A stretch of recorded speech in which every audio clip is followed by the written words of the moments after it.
بعد أعوذ بالله من الشيطان الرجيم بسم الله الرحمن الرحيم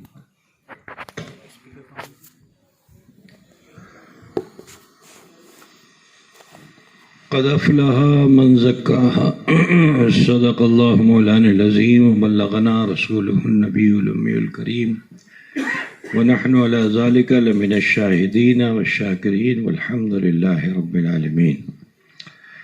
عزیزان گرامی، عقیدت و خلوص کے ساتھ بارگاہ رسالت مآب سید عالم نور مجسم جناب محمد رسول اللہ صلی اللہ علیہ وسلم کی بارگاہ بے کس پناہ میں جھوم کر ہدیے درود پاک پیش فرمائیں۔ اللہم صلی علی سیدنا مولانا محمد وعلی آلہ سیدنا مولانا محمد بارک وسلم صلاۃ و سلام علیک یا رسول اللہ۔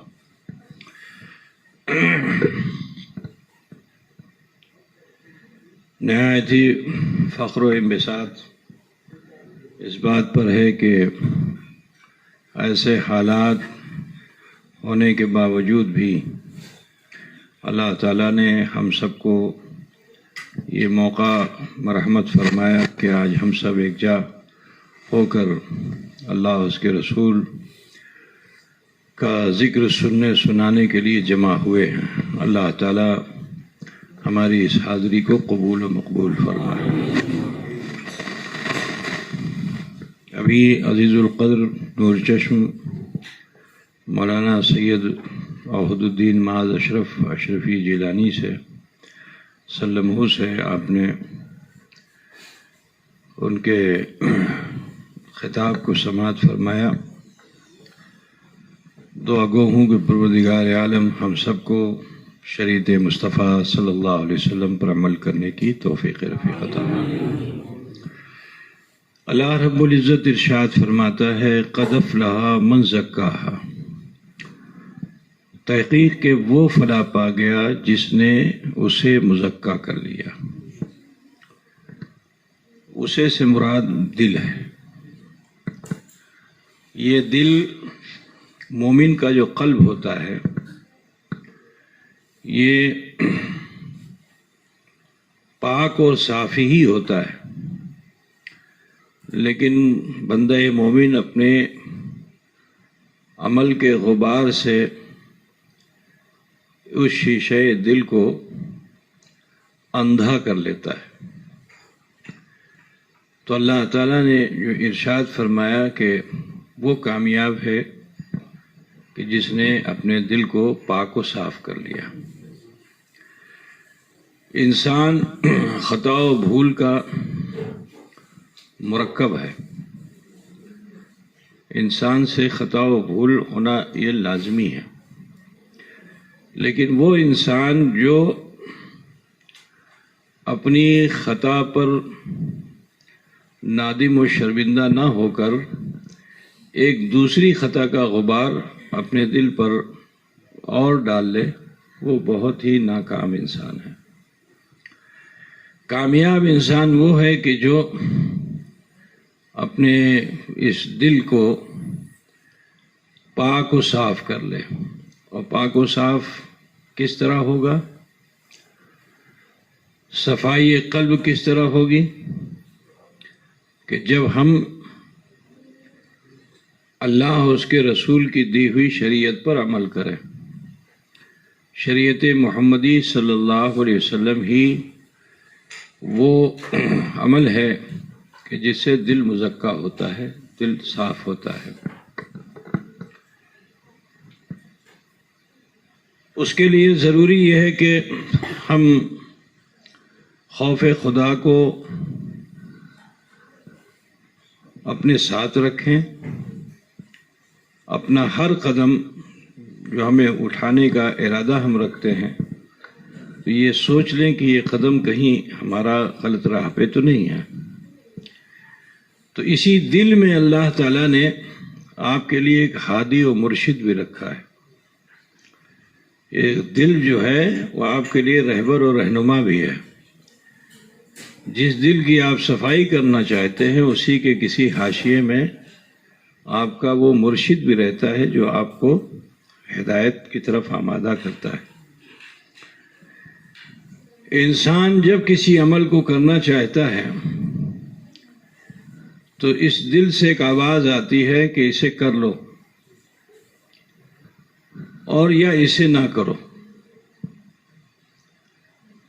انسان اگر غفلت میں ہے تو اس آواز کو وہ سنتا نہیں ہے، پھر اپنے نفس کے حکم پر عمل کرنے لگتا ہے. مثلاً شراب اسلام میں حرام ہے، لیکن اگر کوئی شخص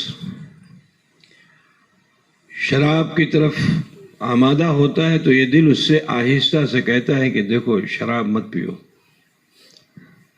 لیکن فوراً ہی اسی دل کے قریب وساوس جو شیطان تو اس میں کبھی داخل ہی نہیں ہو سکتا، لیکن وسوسائے شیطان جو ہے وہ قلب کے قریب ہوتا ہے، تو وہ ایک زوردار آواز دیتا ہے کہ تھوڑا سا کرنے میں حرج کیا ہے، اس کو کر کے دیکھ لیا جائے. تو انسان اپنے اس مرشد کی دعوت کو جو دل نے اسے دی ہے اس پر وہ آمادہ نہیں ہوتا ہے اور اپنے نفس کے حکم کو مان لیتا ہے، جس کی بنیاد پر وہ انسان خطا و بھول کی طرف آمادہ ہو جاتا ہے. لیکن وہ انسان کامیاب ہے کہ جو اللہ کا خوف رکھے. تو اللہ تبارک و تعالیٰ ارشاد فرماتا ہے کہ لقد کرمنا بنی آدم، کہ ہم نے بنی آدم کو مکرم کر دیا، ہم نے بنی آدم کو عزت دے دی. تو تکریم کا تاج اللہ تعالیٰ اس بندے کو عطا فرماتا ہے. لیکن یہ جو چھوٹی سی زندگی ہمیں دکھتی ہے، اس چھوٹی سی زندگی میں عمل کا غبار اس پر چھاتا چلا جاتا ہے. تو پھر اللہ تعالیٰ یہ بھی ارشاد فرماتا ہے کہ اس تکریم کے تاج کے ساتھ تمہاری واپسی میری طرف ہونے والی نہیں ہے. تکریم کے تاج کے ساتھ اگر واپس ہونا چاہتے ہو تو پھر اللہ نے کیا فرمایا؟ ان اکرمکم عند اللہ اتقاکم، بے شک تم میں زیادہ مکرم وہ انسان ہے کہ جو زیادہ پرہیزگار ہے. پرہیزگار کا معنی ہی یہی ہے. اب یہ پرہیزگاری جو ہے وہ بستر پہ بھی ہے، دسترخوان پہ بھی ہے، راستے میں بھی ہے، سماج میں بھی ہے.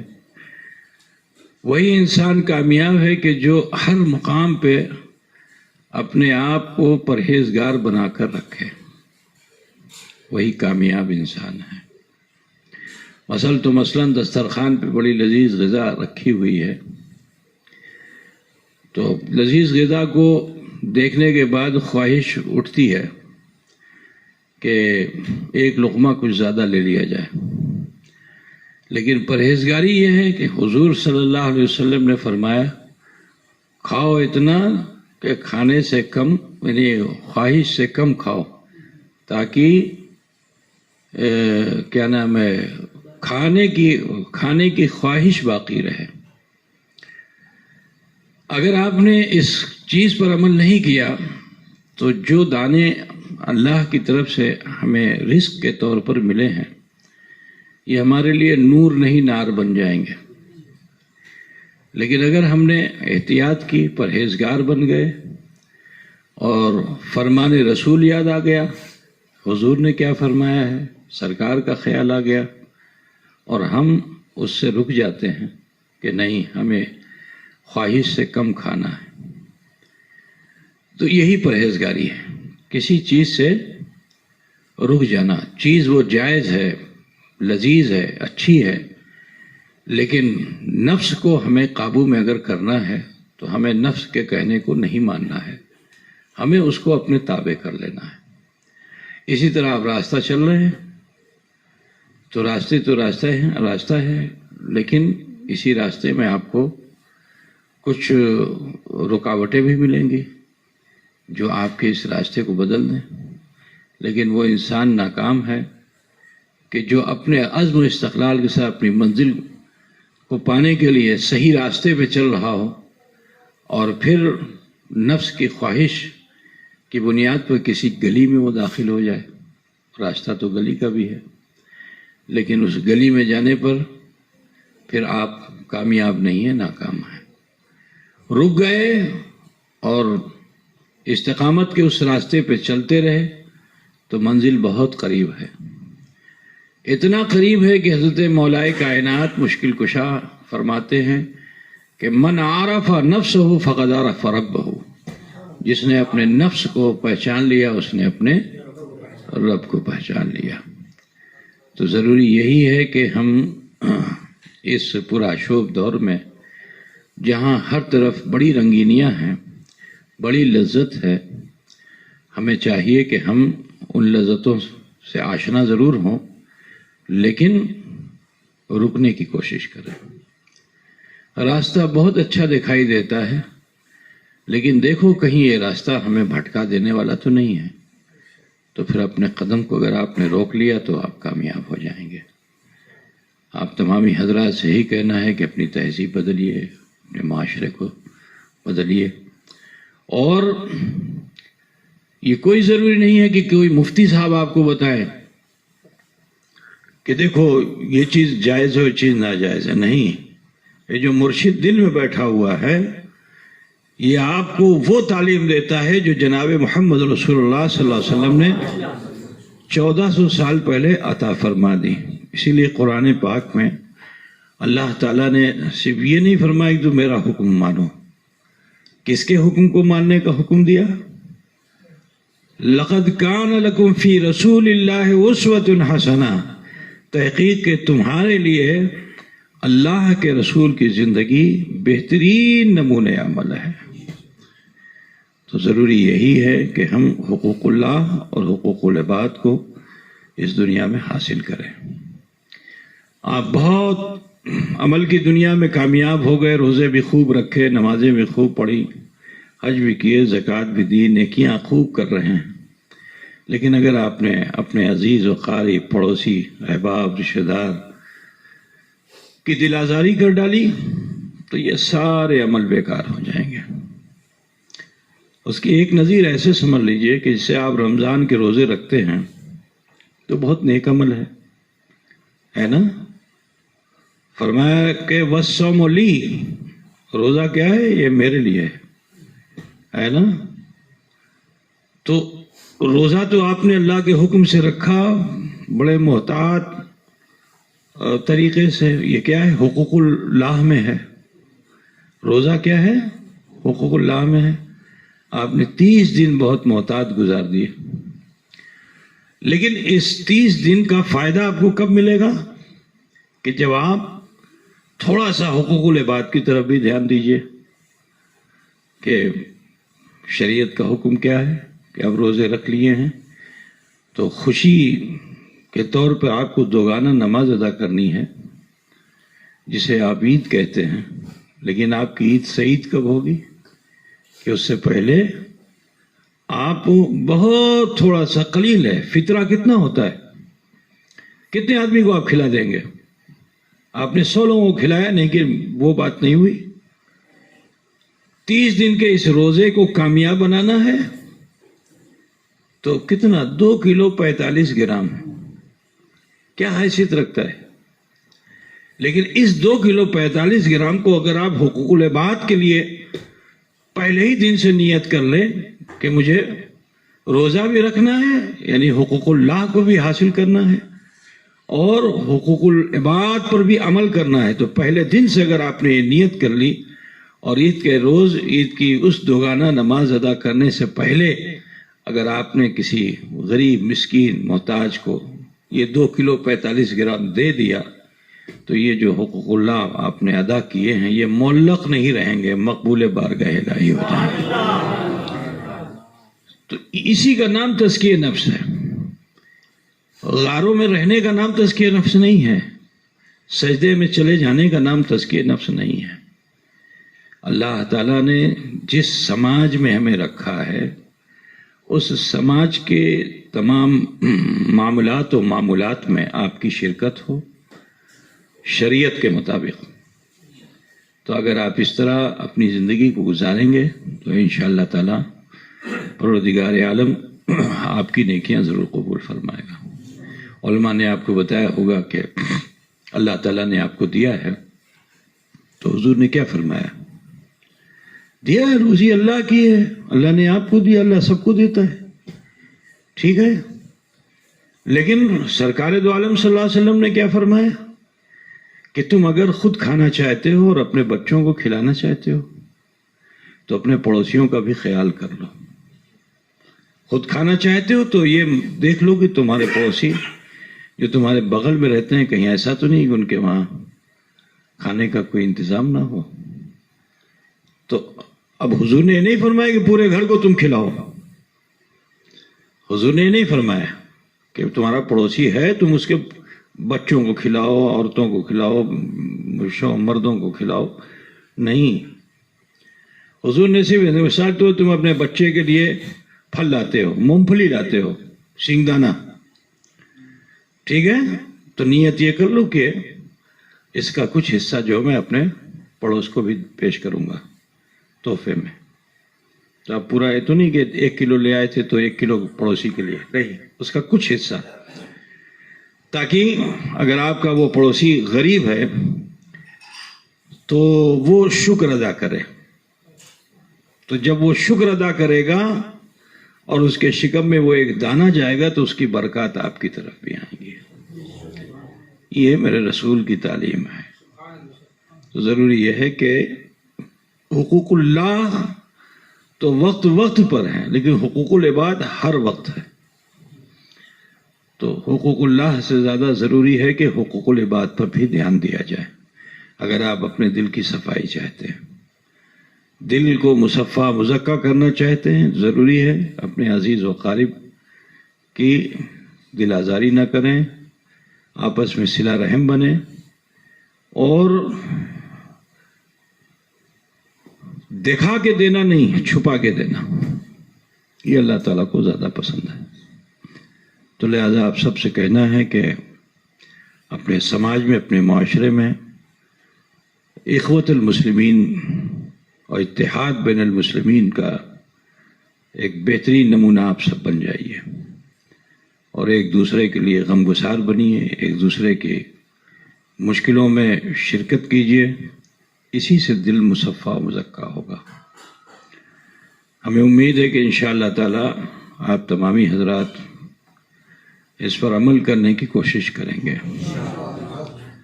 اور آج آپ دیکھ رہے ہیں کہ پوری دنیا کے اندر، یہ صرف اسی دور میں نہیں کہ آج ہمارے دور میں یہ وبا آئی ہے، اس سے پہلے بھی وبائیں آئی اور آتی رہیں گی. ایسا نہیں ہے کہ یہ چیز ختم ہو گئی، آج آپ نے دعا کی اور یہ وبا ختم ہو گئی تو پھر وبا نہیں آئے گی. ہمارے سماج کا کوئی ایک ناکارہ جو اللہ کو ناپسند ہے، پورے سماج کی بات نہیں کر رہا ہوں، ایک ناکارہ ہے، پورے سماج میں ایک بھی ناکارہ ہے اور اللہ کو ناپسند ہو گیا، تو پھر اللہ تعالیٰ بندے مومن کی اصلاح کے لیے یہ چھوٹے چھوٹے عذاب تو میں نہیں کہوں گا، مومن پہ عذاب دنیا میں نہیں ہے، ٹھیک ہے نا، لیکن آزمائش ہے. تو یہ آزمائش کے طور پر طرح طرح کے وبائیں بلائیں آتی رہتی ہیں، لیکن یہ کب ختم ہوتی ہیں کہ جب وہ بندہ جو ہمارے سماج کا ایک بھی ناکارہ بندہ ہے، جب اس کے دل میں خوف خدا پیدا ہو جاتا ہے تو پھر کسی دعا کی ضرورت نہیں، تمہارے اسی عمل سے اللہ تعالیٰ اس وبا کو اٹھا لیتا ہے. تو ضروری ہے کہ سماج کے اندر ہم اچھائی اور سچائی کے ساتھ رہیں. انشاءاللہ تعالیٰ یہ وبا بھی دور ہوگی، بلائیں بھی دور ہوں گی انشاءاللہ تعالیٰ. دنیا جب تک قائم ہے مومن ضرور رہے گا، لیکن اس طرح کی پریشانیاں آتی رہیں گی. یہ ہماری اصلاح کے لیے ہے، ورنہ کافر و مشرک جو کر رہے ہیں اس بنیاد پہ تو زمین کو دھنس جانا چاہیے تھا. جو کفار و مشرکین دنیا میں کر رہے ہیں تو زمین رہنی نہیں چاہیے تھی، پھٹ جانی چاہیے تھی، کسی کو رہنا نہیں چاہیے تھا. کیونکہ ہم انسان دنیا میں آیا تو اللہ کی بندگی کے لیے آیا، لیکن اس کی توحید کا کفار و مشرکین نے خیال نہیں کیا. 360 باطل خدا جمع کر لیے، نہ جانے کیسے کیسے فرسودہ مذاہب ہیں، اور لیکن اللہ تعالیٰ غضبناک نہیں ہے. اللہ تعالیٰ نے انہیں یہاں فرصت دے رکھی ہے حضور صلی اللہ علیہ وسلم نے کیا فرمایا؟ الدنیا للمومن سجن وجنت للکافر. دنیا مومن کے لیے کیا ہے؟ قید خانہ ہے، اور کافر کے لیے جنت ہے. تو یہاں ان کے لیے ساری آسانیاں دکھیں گی. راتوں رات وہ بادشاہ بن جائے گا. صبح فقیر تھا، دن بھر بھیک مانگتا رہا، اور ایک رات گزری مارا ہوا، دوسرے دن دیکھیے اب جیسے اڈانی کو آپ دیکھ لیجئے، ہے نا اڈانی؟ تب فقیر تھا، راتوں رات بن گیا. تو آپ اس کے راستے پہ مت چلیے، ٹھیک ہے نا؟ ان کو دیکھ کر کے اگر آپ چلیں گے تو گمراہ ہو جائیں گے. اپنے بزرگوں کو دیکھیے، صوفیاء کرام کو دیکھیے، مشائخین کرام کو دیکھیے، ان کی زندگی کیسی ہے، اس کو آپ اپنے لیے نمونے عمل بنا لیجئے. تو انشاءاللہ تعالی پھر دنیا میں بھی آسانی عطا فرمائے گا، اور آخرت میں بھی اللہ تعالیٰ آسانی عطا فرمائے گا. عزیزان گرامی، یہ بہت ضروری ہے کہ ہم اپنے سماج کی خود اصلاح کریں. کسی کے عیب کو دیکھ کر کے اس کو فوراً ٹوک دینا ہوتا ہے نا. بہت سے لوگ ایسے بھی اس کے سامنے 10 لوگوں کے بیچ میں اس کو ذلیل کر دیا. نہیں، اللہ کا بندہ ہے، وہ برا ہے، اللہ کا بندہ ہے. آپ اس کے اگر دوست ہیں تو اس کو ایسے طریقے سے اس کی اصلاح کیجئے کہ اس کو احساس بھی نہ ہو اور اس کی اصلاح بھی ہو جائے، ہے نا؟ یا وہ اگر موجود نہیں ہے اور آپ اس کی برائی بیان کر رہے ہو تو یہ تو اتنی بڑی برائی ہے کہ پوچھیے مت. اس کی برائی سے زیادہ بڑی برائی یہ ہے کہ آپ اس کے غائبانے میں اس کا عیب دوسروں سے بیان کریں. سب اللہ کے بندے ہیں، تو لہٰذا آپ سب سے یہی کہنا ہے کہ حقوق اللہ تو موقع موقع پر ہے. نماز پڑھنی ہے وقت میں پڑھنی ہے، روزہ رکھنا ہے وقت میں رکھنا ہے، زکوٰۃ دینی ہے وقت پہ، حج کرنا ہے وقت پہ، ٹھیک ہے نا؟ نیکیاں کرنی ہے آپ کو وقت پہ. لیکن حقوق العباد لمحہ لمحہ ہے، ٹھیک ہے؟ اپنے بھی ہیں، بیگانے بھی ہیں. اس میں ہمیں سنبھل کر اپنی زندگی کو جینا ہے، اس لیے تاکہ ہمارا یہ دل پاک و صاف ہو جائے. جب یہ دل پاک و صاف ہو جائے گا تو یہاں شیطان کا مرکز یہ نہیں بنے گا، رحمان کی رحمت کا مرکز بن جائے گا.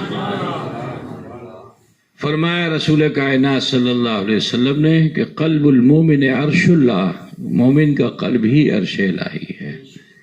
تو ہم دعا کرتے ہیں کہ اللہ تعالی ہمیں تزکیہ نفس کی توفیق رفیق عطا فرمائے، اور ہم سب کو حقوق اللہ اور حقوق العباد میں کما حقہ کامیاب فرمائے. وقت بھی کافی ہو چکا ہے، ٹھنڈک کی یہ رات ہے، آپ سب اس میں عشق و محبت کے ساتھ یہاں جمع ہوئے. اللہ تعالیٰ آپ سب کو اجر جزیل عطا فرمائے. اور ایک بات اور بھی کہنی ہے کہ اپنے گھروں میں اور اپنے سماج میں اسلامی معاشرے کو عام کیجیے، اور تفریحات سے بچیے، دین سے خود بھی جڑیے اور اپنے گھر والوں کو بھی جوڑیے. ورنہ یہ بہت بڑی ذمہ داری ہے. اگر آپ نے ایسا نہیں کیا نا، مثال بچہ ہے، آپ نے اس کو آزاد انگریز بنا دیا، دین جانا نہیں اس نے، تو آپ کتنے بڑے عابد ہو، زاہد ہو، سب بیکار ہے. کیونکہ اللہ تعالیٰ نے یہ ہدایت فرمائی کہ قوا انفسکم واہلکم نارا، اپنے آپ کو بھی بچاؤ اور اپنے اہل و عیال کو بھی بچاؤ جہنم کی آگ سے. تو یہ ذمہ داری کس کی ہے؟ ذمہ داری گارجین کی ہے. جو گھر کا بڑا ہے اس کی ذمہ داری ہے کہ وہ اپنے گھر کے لوگوں کی خود اصلاح کرے. امید یہ ہے کہ انشاءاللہ تعالیٰ آپ بہت سمجھدار ہیں. امید یہ ہے کہ آپ آنے والے دنوں میں شریعت کے مطابق جینا پسند کریں گے اور اپنے اہل و عیال کو دین سے قریب کرنے کی اور دین کی رغبت دینے کی کوشش کریں گے. اللہ تعالیٰ اس کا اجر عطا فرمائے گا. ہم سے آپ سے بڑی خطائیں غلطیاں ہوئی ہیں. ہمیں چاہیے کہ ہم اپنے پروردگار کی بارگاہ میں رجوع کریں اور اس رب سے ہم مراقب ہوں جو پروردگار ہماری رگے جہاں سے بھی زیادہ قریب ہے. لیکن ہم اسے نہیں دیکھ پا رہے ہیں، تو یہ احساس کریں کہ خدا ہمیں دیکھ رہا ہے، یہی پرہیزگاری ہے۔ تو صوفیاء کرام نے، بزرگوں نے تزکیہ نفس کا ایک بہترین طریقہ یہی بتایا کہ ہمیں مراقبہ بھی کرنا چاہیے اور محاسبہ کرنا چاہیے خود اپنی ذات سے۔ یہ سوچ لیجئے کہ میں خدا کو دیکھ رہا ہوں، بڑے کمال والے ہو، ہزاروں لاکھوں میں کوئی ہوتا ہے نا، وہ تو شان مولا علی ہے اور سیدہ فاطمہ الزہرا کی شان ہے، غوث اعظم اور خواجہ اعظم کی ذات ہے، ہم ان تک تو نہیں پہنچ سکتے۔ وہ تھے کہ جب چاہتے تھے اپنے رب کو دیکھ لیتے تھے، ایک ذرا گردن جھکا لی، دیکھ لی تصویر یار، یہ ان کا مقام تھا۔ حضرت فاطمہ الزہرا رضی اللہ تعالی عنہا و سلام اللہ علیہا کیسی عابدہ تھیں۔ اب آپ دیکھیں انہی کی زندگی کو آپ دیکھ لیں کہ کیسی عابدہ تھیں کہ جس وقت آپ نفل نماز کے لیے کھڑی ہوتی تھیں اور سجدے میں چلی جائیں تو پھر دوسرے سجدے کا ہوش ہی نہیں ہوتا تھا، کیونکہ جسم یہاں ہوتا تھا، روح رب سے مل رہی ہوتی، اور جب مؤذن اذان کہتا تھا سجدے سے سر اٹھاتی تھی اور اللہ سے یہ عرضی لگاتی کہ اللہ تو نے اس رات کو کتنا تنگ بنایا کہ تیری بندی فاطمہ نے، کنیز فاطمہ نے ایک سجدہ بھی مکمل نہ کیا۔ حضرت مولا علی مشکل کشا کرم اللہ وجہ الکریم کیسے عابد، کہ کوفیوں نے جب آپ سے اعتراض کیا کہ آپ اتنا لمبا سجدہ کیوں کرتے ہیں، حضور نے تو فرمایا کہ امامت کر رہے ہو بوڑھوں کا بھی خیال کرو، ضعیف کو، مریض کا خیال کرو، رکوع سجدہ جو ہے وہ اتنا طویل مت کرو کہ کسی کو تکلیف ہو، آپ اتنا لمبا سجدہ کیوں کرتے ہیں؟ تو حضرت علی نے فرمایا کہ میں اس وقت تک سجدے سے سر اٹھاتا ہی نہیں جب تک کہ میں اپنے رب کو دیکھ نہیں لیتا۔ تو یہ اس مقام کو تو ہم لوگ نہیں پہنچ پائیں گے، لیکن کیا غلام علی نہیں بن سکتے؟ کیا کنیز فاطمہ نہیں بن سکتے؟ ہم رب کو نہیں دیکھ سکتے تو کیا یہ ارادہ اور نیت نہیں ہو سکتی کہ رب ہم کو دیکھ رہا ہے؟ وہ تو سارے جہانوں کا پالن ہار ہے، اس سے تو کچھ چھپا ہی نہیں ہے نا۔ یہ احساس اگر ہو جائے تو انسان خطا پہ جا ہی نہیں سکتا ہے۔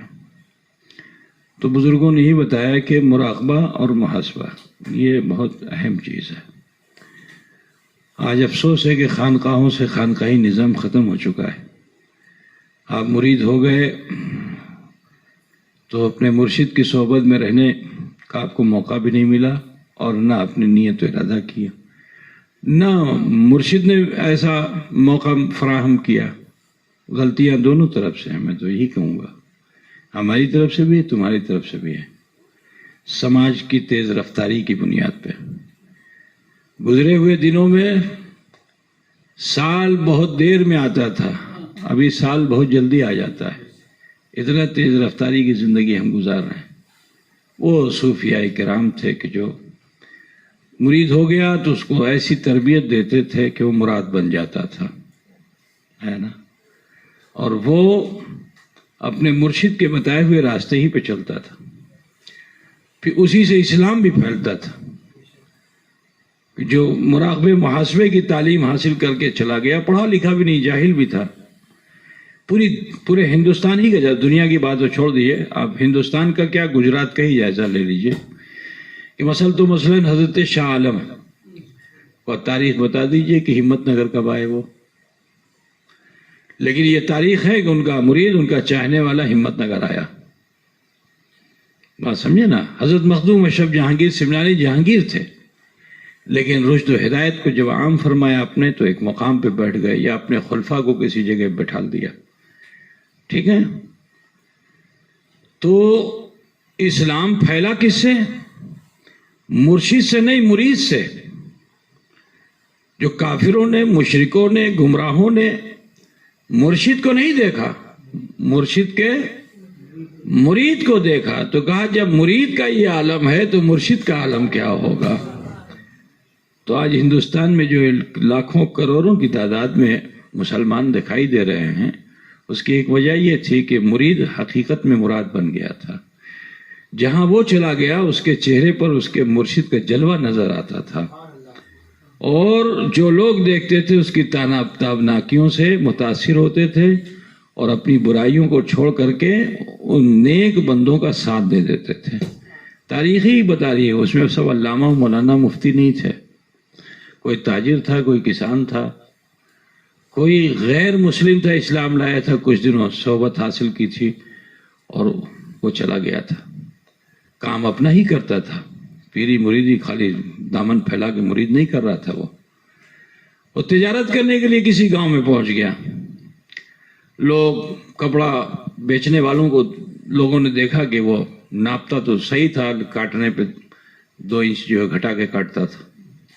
مسلمان کوئی تاجر پہنچ گیا کپڑا بیچنے والا، تو اس نے کہا نہیں 4 انچ بڑھا کے کاٹو. ٹھیک، مرشد نے تعلیم دی تھی کہ دیکھو تجارت کرنا تو ڈانڈی مارنا نہیں،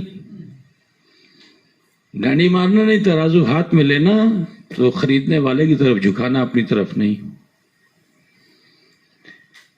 یہ عمل تھا. تو آپ یہ گجرات کا علاقہ آپ دیکھ لیں، ہر جگہ پیر صاحب پہنچے نہیں، پیر کا چاہنے والا پہنچا اور شریعت پہ اس نے عمل کیا، اللہ کا خوف اپنے دل میں اس نے رکھا. تو اس کے فتوے پر کسی نے اسلام قبول نہیں کیا، اس کے عمل پہ لوگوں نے اسلام قبول کیا. وہ ایسا نہیں کہ بڑا مفتی صاحب تھا، بڑا علامہ صاحب تھا، اس نے جا کے انقلاب پیدا کر دیا، کہیں تاریخ میں نہیں ہے. تو آپ سب سے یہی کہنا ہے، اچھے بنیے، مراقبہ کیجئے. آپ خدا کو نہیں دیکھ سکتے ہیں، لیکن کم سے کم ایک 24 گھنٹے میں کچھ وقت ایسا بھی سوچ رکھ لیجئے کہ جس میں یہ نیت ہو کہ نہیں خدا مجھے دیکھ رہا ہے. میں 24 گھنٹہ جو سوچے گا تو پھر وہ خدا کو دیکھنے والا بھی ہو جائے گا.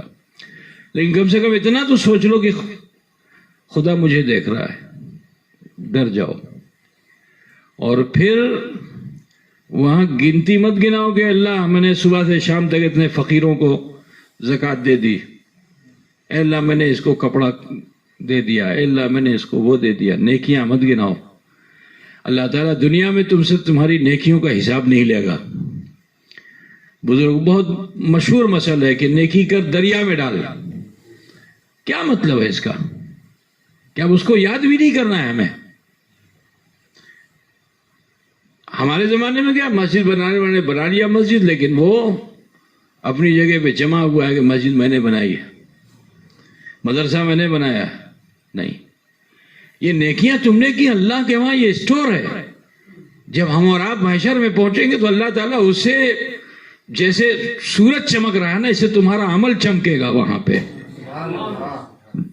دنیا میں ہمیں کیا کرنا ہے؟ خدا کے حضور جب حاضر ہونا ہے، اپنی نماز، اپنے روزے، اپنے حج، اپنے زکوٰۃ، اپنی نیکیاں اس کی بارگاہ میں نہیں پیش کرنی ہے. یہاں رہنے میں ہم سے جو کمیاں ہوئی ہیں ان کمیوں کو پیش کرنا ہے، ان خطاؤں کو پیش کرنا ہے. تو ایک چھوٹے سے گناہ و خطا کا بھی اگر کسی کو احساس ہو جائے نا، تو اللہ تعالیٰ اس کو صرف بندہ مومن نہیں رہنے دیتا بلکہ اسے قطب الاقطاب بنا دیتا ہے. ایک واقعہ میرے ذہن میں آ رہا ہے، سوچتا ہوں کہ آپ لوگوں کو بتا بھی دوں. ایک بزرگ تھے اور ماں باپ کی تربیت کے اثر سے زندگی میں ان سے کوئی خطا ہوئی نہیں، قدم سنبھال کے چلتے تھے. کوئی خطا زندگی میں نہیں، وہ چھوٹی بھی خطا نہیں، بڑی بھی خطا نہیں. اور ماں باپ اچھے تھے، والدین نے اچھی تربیت دی تھی. لیکن وہ اس جگہ پہ آ کر کے بڑی الجھن ہوتی تھی، کیونکہ ان کو تربیت دی تھی کہ اللہ سے ڈرو اور اپنے عیب و خطا کو اپنے رب کے حضور پیش کرو. تو جب محاسبے کا وقت آتا تھا تو جب وہ اپنا محاسبہ کرتے تو خالی نیکیاں دکھائی دیتی تھی. دل شیشے کی طرح چمکتا تھا، جلوہ حق نظر آتا تھا. اب وہ کیا جھوٹ بول نہیں سکتے، کیا پیش کریں، کون سی خطا پیش کریں. تو بہت پریشان رہتے تھے کہ اللہ کے وہاں کیا پیش کروں، میرے پاس تو کوئی خطا ہے ہی نہیں، سب نیکیاں ہی نیکیاں. ایک دن گرمی کے زمانے میں نیم کے درخت کے نیچے بیٹھے ہوئے تھے اور بہت متفکر تھے، اللہ کو کیسے راضی کروں۔ اللہ تعالیٰ جو راضی ہوتا ہے بندہ جب اپنی خطا و گناہ کو اس کی بارگاہ میں پیش کرتا ہے تو اللہ اس سے بہت راضی ہوتا ہے۔ میں کیا پیش کروں، میرے پاس تو کوئی جرم و خطا ہے ہی نہیں۔ بیٹھے یہ سوچ رہے تھے کہ اچانک ایک نیم کا جو تنکا ہوتا ہے جس کو خلال بنایا جاتا تھا، اس کو کیا بولتے ہیں آپ کے وہاں؟ نیم کا درخت جانتے ہیں نا، سوکھی لکڑی ہے، سڑی، اب جو بھی بولتے ہیں، چھڑی تو نہیں بولتے نا، سڑی۔ اچھا، ہم نے کہا شاید نیم کی اس لکڑی کو آپ چھڑی سمجھ لو جس سے دانت صاف کرتے ہیں، ہے نا، خلال سمجھ لیں۔ وہ گرمی کے زمانے میں ہوتا ہے نا، وہ سوکھی پتیاں، اس کے بعد تو وہ تنکا بھی گر، اس کو تنکا اردو میں بولتے ہیں، وہ گر گیا۔ آدمی جب متفکر ہوتا ہے تو دو ہی کام کرتا ہے، کوئی چیز مل جائے، لکڑی مل گئی، کچھ مل گیا تو یا تو زمین کو ایسے کریدتا ہے یا اس کو ہاتھ میں لے کر کے خیالات کہیں ایسے ایسے گھماتا ہے بلا وجہ۔ یہ ایک ہے جب انسان بہت سوچ میں ہوتا ہے، دو ہی کام کرتا ہے، یا زمین کو کریدے گا یا ہاتھ میں ایسے لے کر کے اس کو گھمائے گا۔ تو وہ بزرگ متفکر تھے، خیالات میں تو یہی تھا، اور ہاتھ میں وہ لکڑی آ گئی تو بے خیالی میں ایسے ایسے کر رہے تھے۔ ہمارے معاذ میاں جو ہیں زیادہ تجربہ ان کو ہوگا ان کو انگوٹھی دے دی جائے تو یہ انگوٹھی کبھی ادھر جائے گی کبھی ادھر جائے گی، ایسے ایسے کرتے رہیں گے۔ تو ہوتا ہے آدمی خیالات کی دنیا میں چلا جاتا ہے۔ تو اب صاحب اس کو لیا، انہوں نے اس کو گھمانا شروع کیا، ٹوٹ گیا تنکا، خیالات بھی ٹوٹے، توجہ کی تو ہاتھ میں جو تنکا تھا وہ ٹوٹ گیا۔ اس وقت ان کو بڑا احساس ہوا کہ یا اللہ، یہ تو میں نے بڑی خطا کر دی۔ اب ذرا سوچیے خطا کا معاملہ کیا ہے۔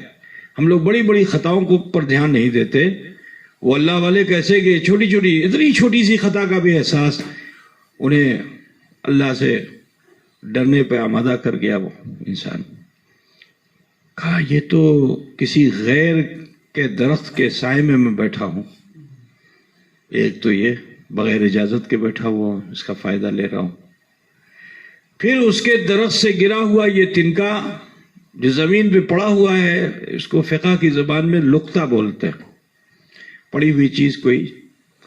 اب اس کو اگر آپ نے دیکھا مثال دو پر تو اس کو اٹھا لیا، تو اب حکم شرع کیا ہے کہ اس کے مالک تک اس کو پہنچاؤ،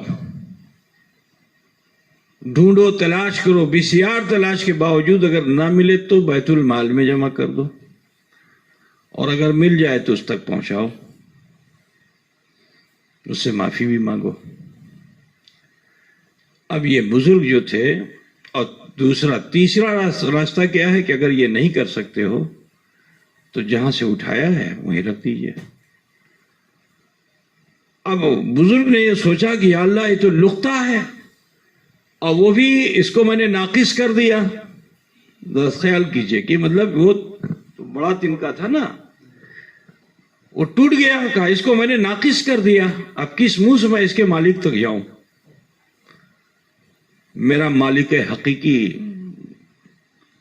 کہیں مجھے اس کی سزا نہ دے۔